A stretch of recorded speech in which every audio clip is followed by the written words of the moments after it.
Sup, X? I've been itching to spill my, possibly paranoid, theories regarding the area in which I used to work, East Yorkshire, specifically the Holderness Coast. The place is very rural and cut off from the rest of the country. Seriously, no one passes through. And isolated socially due to the number of features, notably the thick accent with traces of Old North that's pretty much incomprehensible to outsiders. My work was in the logging trade. 6 days a week, I'd get up at 4 a.m., journey out to the only major urban center, Hull, which coincidentally isn't that bad, to a wood farm, cut and bag up logs and kindling, load up my dirty white van and run out deliveries to all the country folk who still think coal and coke are the only way to heat a bath. During my 12 years in the trade, I ran into a lot of unsettling things, overheard strange ramblings and witnessed a few suspicious things. Secondly, and this is well documented, the region has a nasty history regarding missing persons and child abuse.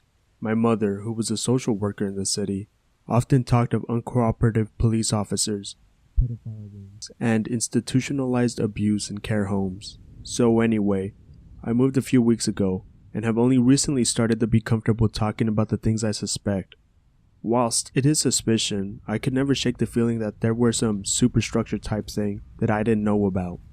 And regardless whether 90% of the things I'm about to divulge are wrong, there's still the 7 people missing a day statistic, heroin-filled seaside towns, and pedophile rings. Pick-related, Mappleton's church, a hamlet I detested, too small, locals too sly. The original was torn down in the 1850s, I think. My grandfather told me a few old wives' tales, as he called them, regarding the reason for its tearing down. The original structure goes back at least to the 1100s. Firstly, the old wives' tale my grandfather used to tell me about the church.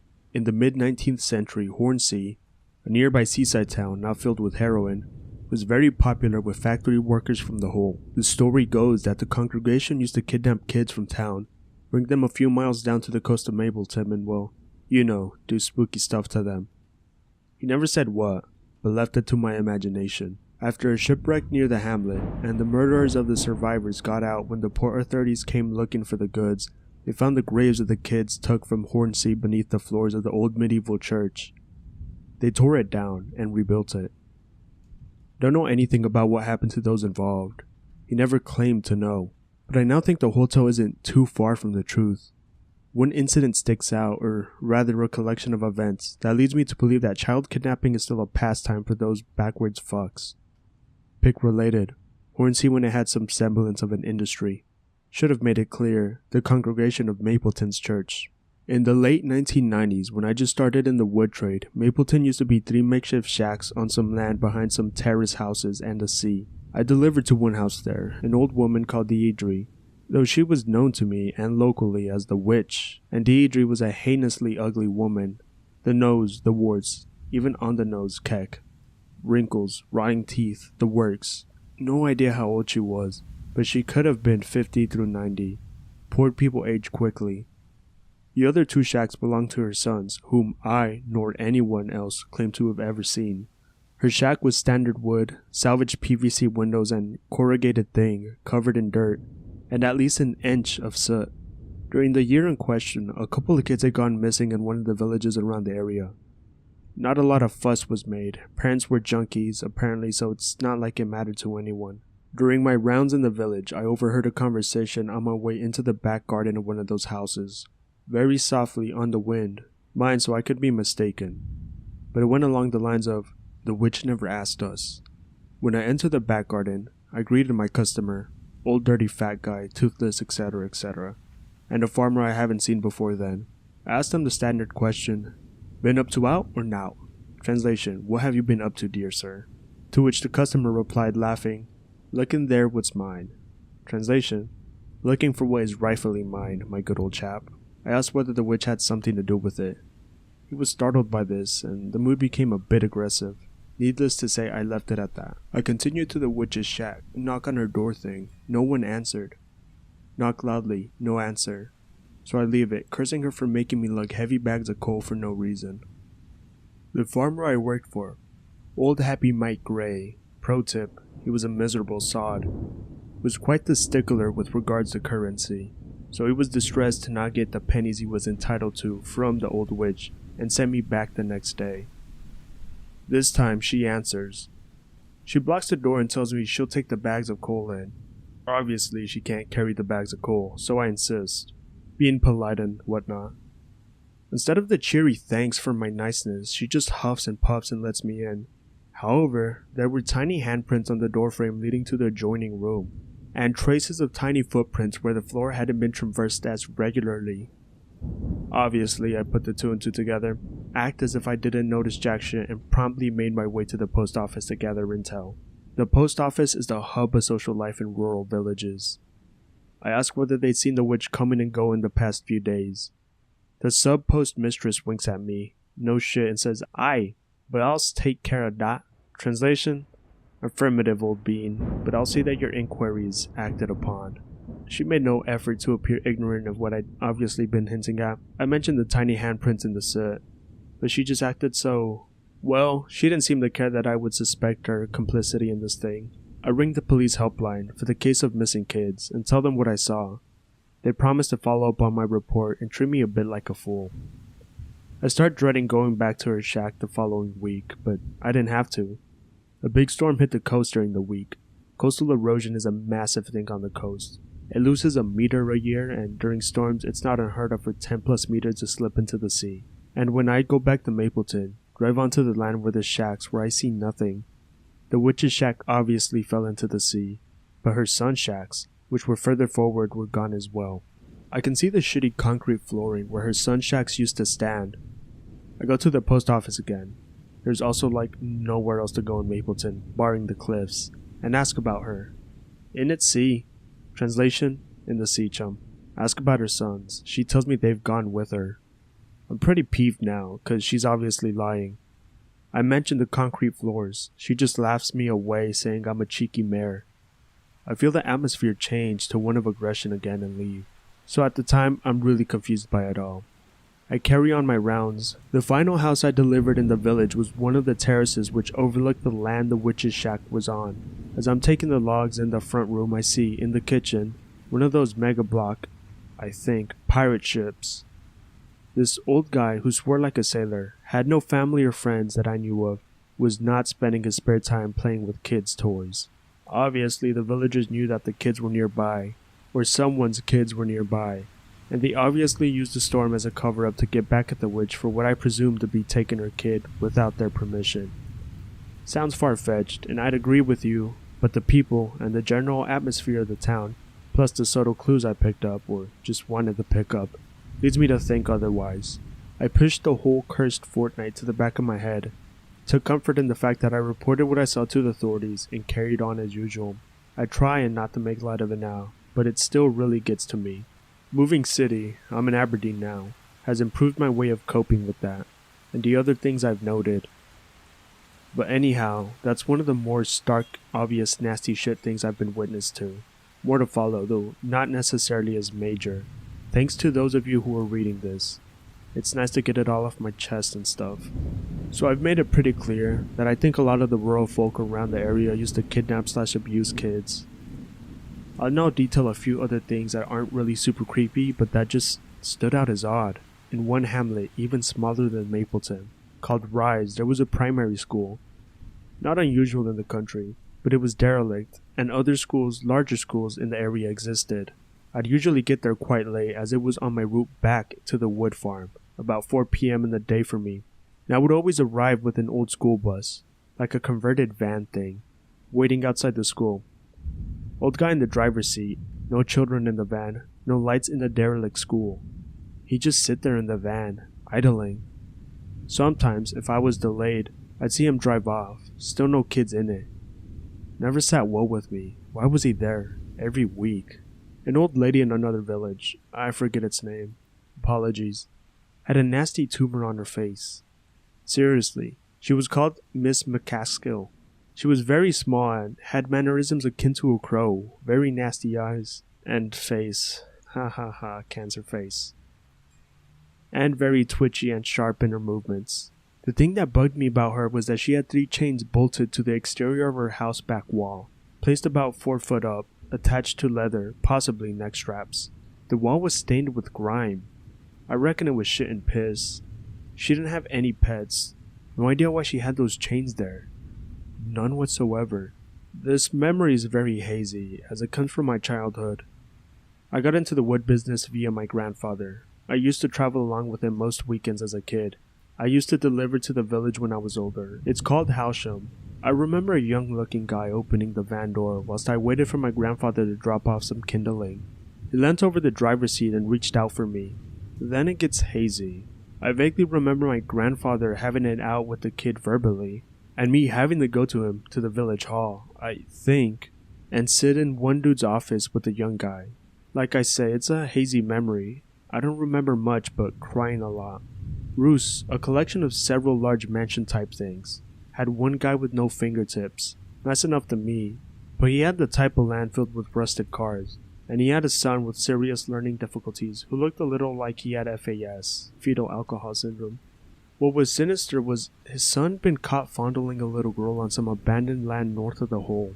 It was in the local rag, and the topic was obviously broached by me, in a polite way, mind, on one of my deliveries.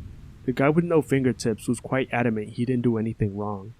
When I mentioned he might get away with a lenient sentence because of his FAS, he looked offended and told me in no uncertain terms he was a normal, healthy kid. He wasn't. I replied if he didn't have health issues, he did something quite wrong. Yet he still remained adamant it was fine. Something about country folks not being pansies and taking what they're entitled to. I left it at that, remembering that Mappleton episode. On top of those relatively minor things, I used to see quite regularly lights in wooded areas during winter when it got dark early.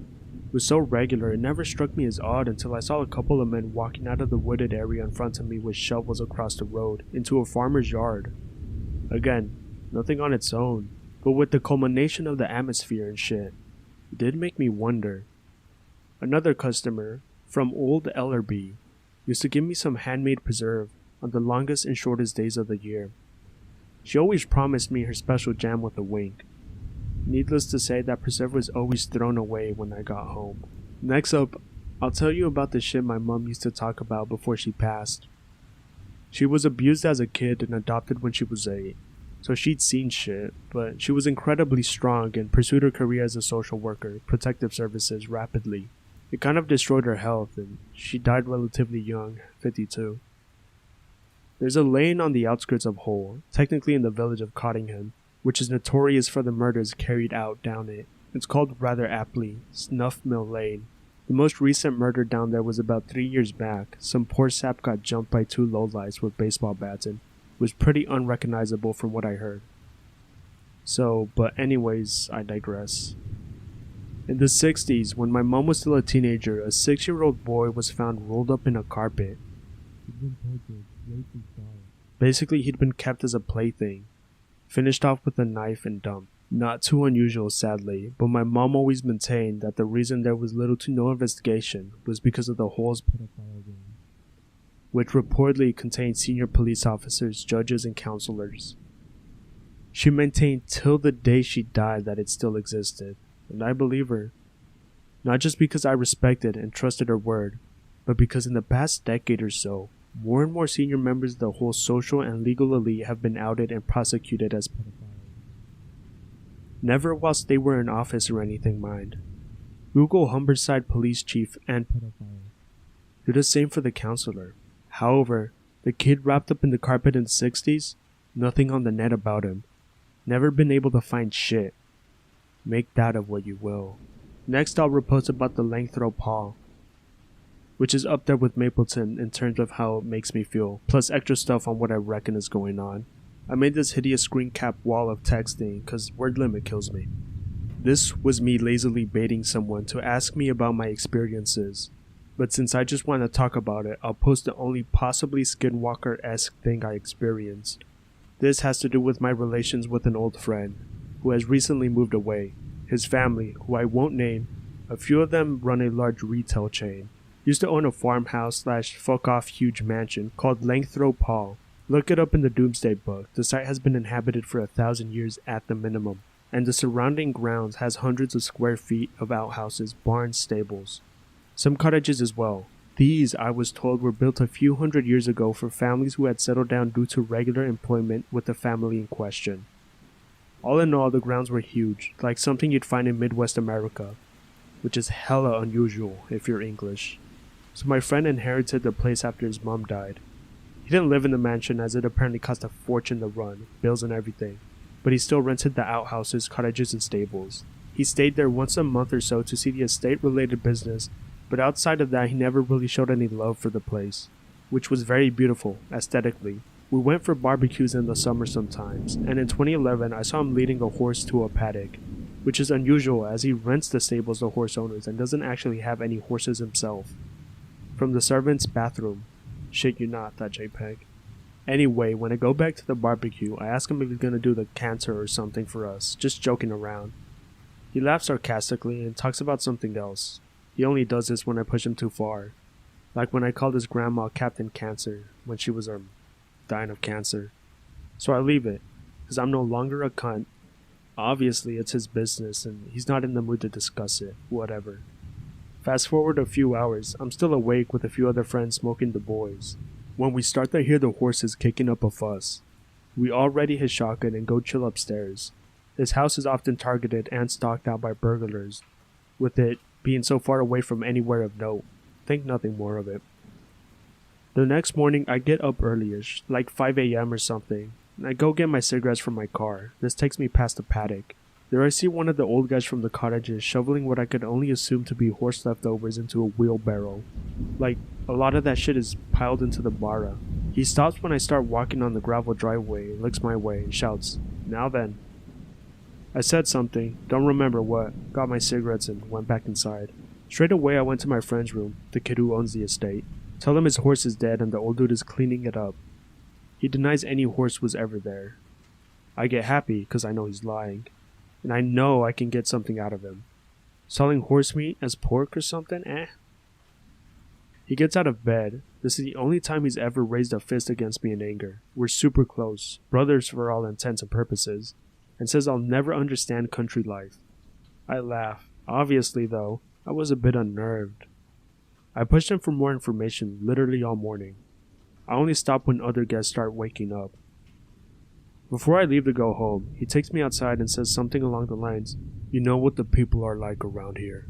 They have traditions, and I'm obliged to follow them now that I own this place. Please don't ask any more questions, because I don't have any answers."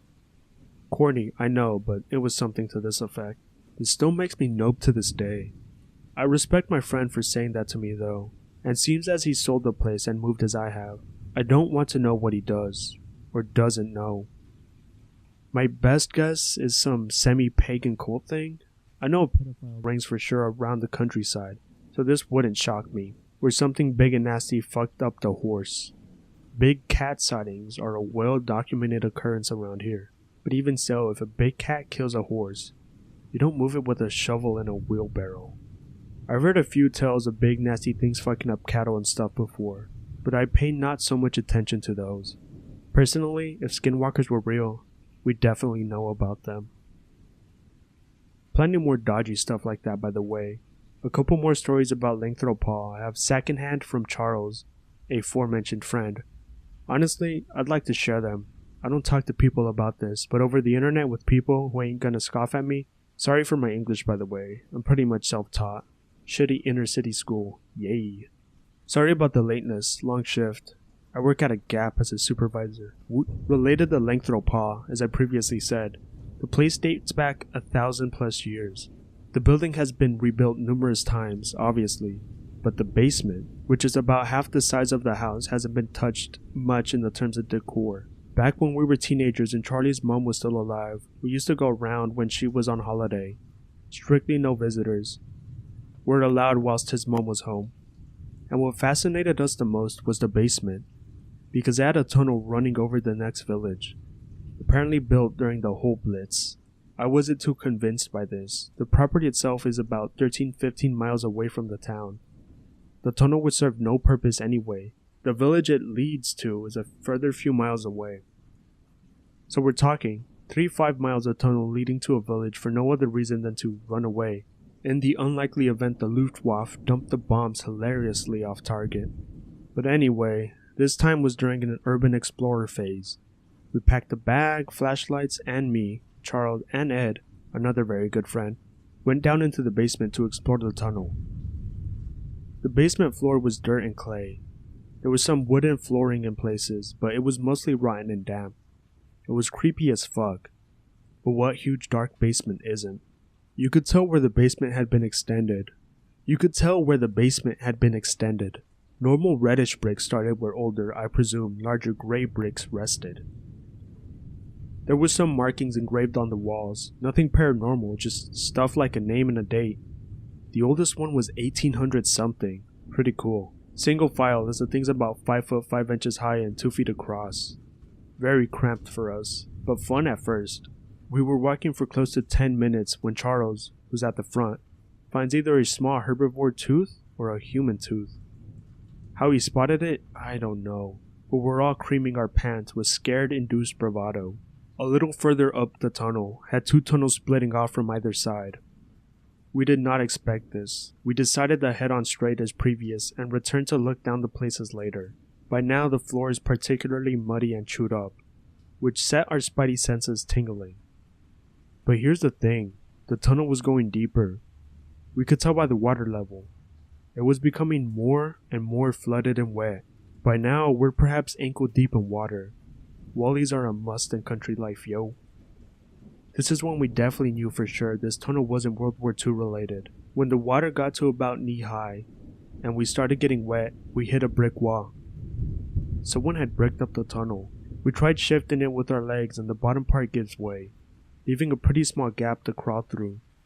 None of us wanting to get wet, we decided not to go through. But I had to peek through with my flashlight. It led into a big chamber. I couldn't see much of anything. The light just kept going till it landed on something. We all reckoned catacombs. Suitably freaked out and happy with our discovery, we turned back. When we got to the 2 tunnels either side of us, we elected to go into the one on our left. What followed was at least 3 hours of tunnel crawling. My phone died pretty soon, as did Ed's and Charles, so it could have been longer. By that point we all had heinous back pain from the crouching, and our feet were numb from the wetness of before. The tunnel we followed never split off, but it did change directions a fair bit, which was odd. On our way out, I shat myself hard. After we got back to the original tunnel, I was at the rear.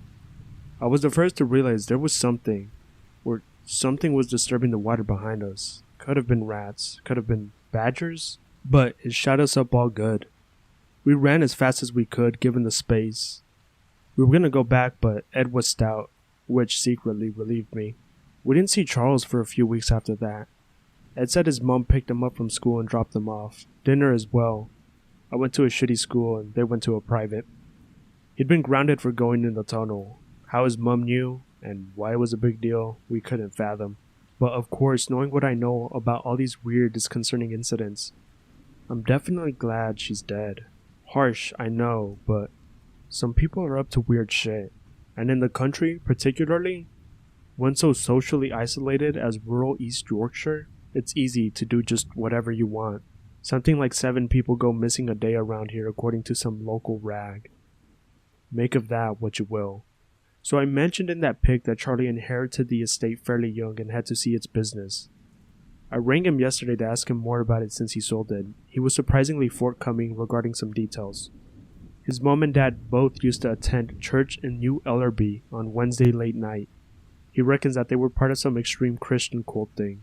Regarding the tunnels, he said he knew as little as me, but did say one of the conditions of his running of the estate was to allow the people staying in cottages access to the basement. Says he didn't ever see them use it, but then again, he wasn't there regularly. Still wouldn't tell me about the horse incident, and got upset when I mentioned it. Don't blame him. We haven't been close in reality for a long time, more like residual platonic love left over from the past, so I don't think I'll ever find out the truth about the incident. To be honest, it was pretty exhausting talking to him about these things. Couldn't get the idea of those missing kids out of my head the whole time. Pick is looking east towards Langthorpe Hall. The house itself was freaky at night, and I often used to see faces on the big Georgian windows. But your brain does shit like that when you're already wigged out at night, and you look into pure darkness. The incident occurred when I was 18. Charlie's mom was on holiday, but he wasn't allowed keys to the home at this point. We had a party which was busted by the people from the cottages who just let themselves in at 2 a.m. or something ridiculous like that. We just chilled and smoked in the fields. We often found chewed up rabbits and wood pigeons, not unusual, but on this night we were being extremely stealthy, knowing what the people in the cottage were like with regards to protecting the estate. We went exploring the outhouses and found a lot of creepy stuff, kids' clothing, crayons, old moldy porno mags, and some bloodstains. Though the bloodstains are definitely most likely from animals when the estate was still actively a farm. After this, we traveled northish toward the wooded area around the crop fields. It was spring, so the grass wasn't tall enough yet to be sign style. Coincidentally, Charlie was never allowed in the fields when the wheat was at its highest. Another good friend, but a major druggie. He's dead now. OD'd in Grimsby a year back. Roughly 100 meters from the woods, we hear a fox cry. Not unusual, but it was followed by barking and shouting. Fox hunting has been illegal for a few years now, so we're all engaged in super vigilante mode and start jogging towards the sound to see some country bumpkins getting erections from hunting a fox with a pack of hounds and all his buddies. Charles is an avid supporter of fox hunting. Country boy though. It's very dark. We can't see anything distinguishable in the distance, just shadows. We start crouching through a slightly tall crop field, until we're about 60 meters away from the group of people. They number about 10-ish. There's a break in the clouds and the moonlight illuminated the scene better. There's a few on horses, but the pack have stopped. We're all watching with bated breath, even Charles. Some guy dismounts and takes out what was either a large rag or an item of clothing. I think, rather paranoidly, that it was a kid's shirt or something, and gives it to the hounds. They start going wild and run off into the woods. Now this bit is up for dispute. I could easily be wrong, and Charles denied it at the time, but me and Ed were in agreement. Tomo didn't talk much about it after. That a distinctly human kind of yelp was let out. We saw movement on the far side of the woods, at which point, unseen by us, someone fires a rifle, and the movement ceases. We can't see the hounds through the grass in the woods, but we can hear them barking. The blokes gallop up towards the woods and we hear clapping and such. Me and Ed pull out our phones, convinced we've seen a murder. I still am. Charles assures us it's a fox hunt. Tomo through all of this speed roll a massive joint and start creeping off back to the house. Me and Ed meekishly follow. We don't talk about it again. When we left, Charles and Tomo went separately, me and Ed together. Early morning, we pass a car towing a horse box. Both of us are suitably angry at Charles for his denial and equally as worried. He does a 3-point turn and follows the car with the horse box. We're both a little high, but we've got that weird intent that comes when you think you're right. We follow for an hour before we realize the car in front of us is doing the same circular circuit over and over again. This realization convinces us both to go home and forget it. I never did, obviously, given the Mappleton escapade had happened a few months previous to this.